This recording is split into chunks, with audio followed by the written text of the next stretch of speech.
Hello again, I'm Maha Awad, and we're with you live from the LinkedIn Hub on day 3 of Advertising Week. And with me is Brenden Schaefer. He is the Marketing Director for Emerging Brands at PepsiCo.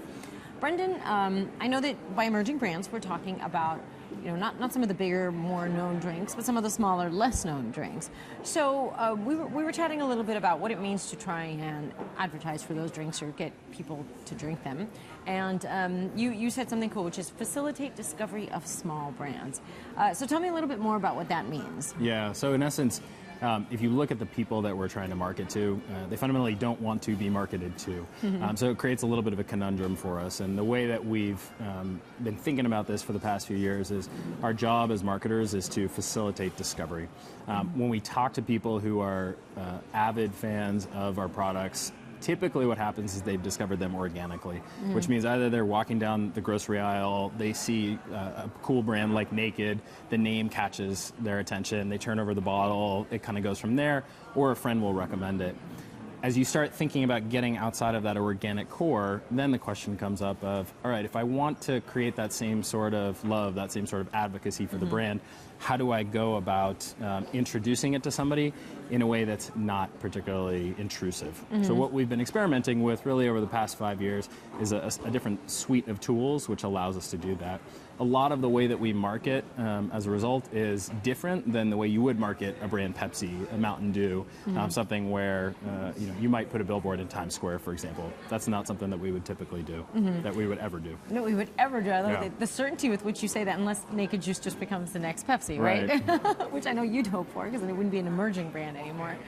So that's you brought up something interesting in terms of when people do research or when people try to understand the audience. There's been the discussion of demographics, and now there's the discussion of psychographics, which means that people really, or marketers, are really looking at what their target audience or what their users or buyers are, thinking and feeling and liking and so on. And so tell me a little bit about the research that you guys have done, or how you've reached this conclusion that these people are people who don't want to be advertised to.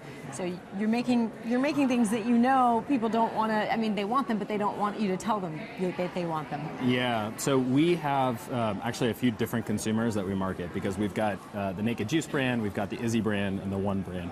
The Naked Juice brand and the One brand have a little bit of a similar consumer. We call them the food and beverage forward consumer. These are the folks who are typically shopping at Whole Foods, and what we've learned over time is they, number one, value health. Number two, are willing to pay for products that deliver good health. But number three, they really kind of go the extra mile, quite a few of them, in terms of understanding what's in their products. So these are people who, if given the choice, would rather make food themselves than purchase a packaged product. And so when they're going to the shelf and they're looking at packaged products, that's kind of the question in the back of their mind. How does this stack up to something that I would actually create in my kitchen? With Izzy, our target is millennials, and as I like to call them, that's a whole other set of people. hipster millennials in particular. Hipster millennials. And what we know about them is they want to express themselves. Sometimes they'll use brands to do that. But in some cases, what we find is, hey, if you market to me too overtly, it's just going to be a complete turnoff. So what we've really learned with our millennial target is it's about giving them tools for self-expression. It's about how does the product serve as a badge.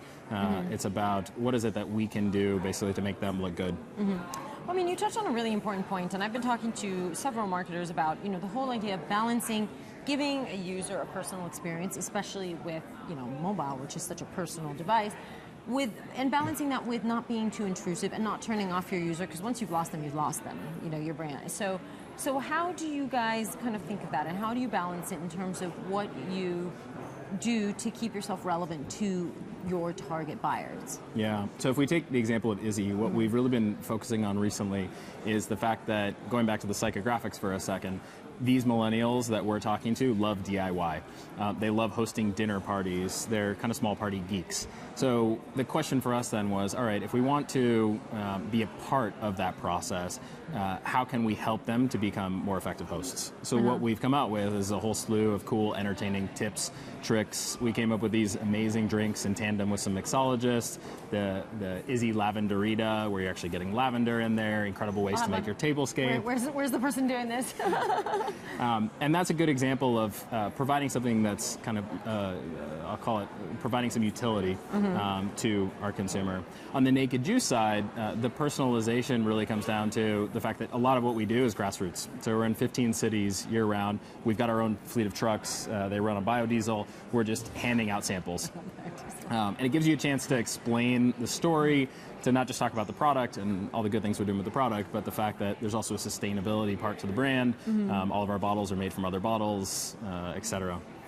Tell me a little bit also about the, you guys are constantly, clearly, searching for ways to improve the user experience with the brand, and at the same time not shut them off at all. So one of the things you're doing is mobile shopper media. Tell me a little bit about that, because that's kind of new to me. Yeah, so mobile shopper media, it goes back to this idea of how do you facilitate discovery.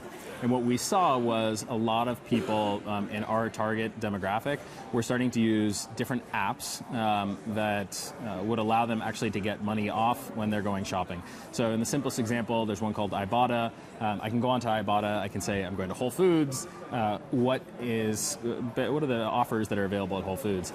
If we were just giving money off, I don't think we'd be entirely happy with it. But the cool thing about Ibotta and some of these other apps is a consumer says, hey, there's Naked Juice or there's Izzy, I really like that. And then if they watch a video, they'll get $1 off. If they then answer a survey, they'll get another 50 cents off. So it gives you this opportunity to educate. And then what's really amazing about that, and part of the reason why these apps have been so successful, is it allows you to, or allows the consumer at the end of the day to, having gotten these values off, take a picture of their receipt, the money is PayPal, or is wired via PayPal back to them. So it's a very clean interface, yeah. And when you're doing 10 products, maybe it adds up to $7. But for some people, they take it very seriously. If you're drinking a lot of Naked Juice, it might be a lot of money. Absolutely. So I want to talk a little bit about, custom content. I mean, I know you guys are not necessarily creating a lot of content right now, and I know you don't have, we were talking about the fact that you don't have a lot big budgets, but are you guys thinking in terms of what can we do? Because, I mean, most everyone in marketing is talking about the fact that custom content is kind of the way of the future, and yet not enough people are investing in it and doing it. Do you guys give thought to that? Yeah, and we've tried it. And what we learned last year is that custom content can work either if your content is providing some sort of, if it's pulling on heartstrings, if it's providing utility, or if it's providing value. What we just started doing on Naked Juice is actually working with Adrian Grenier. That's the kind of thing where there's a borrowed equity play going on. You know, people love Adrian. Adrian's a great fit for some of the work that we're doing with our nonprofit partner, where we're giving fruits and vegetables to food deserts. That's one direction custom content can go. What we did learn, though, at the same time was if you are creating custom content and you don't have some way to break through, which is what we did on Izzy last year with mixology recipes, it's not a good investment. Yeah. So we are trying to figure out, again, how to balance facilitating discovery with using celebrities. Right. Because in some ways those are kind of in opposition to one another. Yeah, I can see how they could either gel or not gel at all. Lastly, I just want to talk a little bit about, once again, you guys, you told me that with these smaller emerging brands, you don't have big, huge budgets. And measuring ROI has been a really big deal for people. How do we know that we're really reaching the people we want to reach? How do we know that we're being effective? So what are some of the tricks that you guys have been trying in order to work around the fact that you don't have the huge budgets to get all these results at your fingertips? Yeah, so we think about ROI differently depending on the vehicle. So if we're talking just about awareness vehicles, we'll look at the standard cost per mil metrics. If we're talking about shopper media, that's where it starts to get really interesting for us because there's a very clear set of data that comes back. It's either you spent $1 and for every dollar you put in, you got $4 back in sales.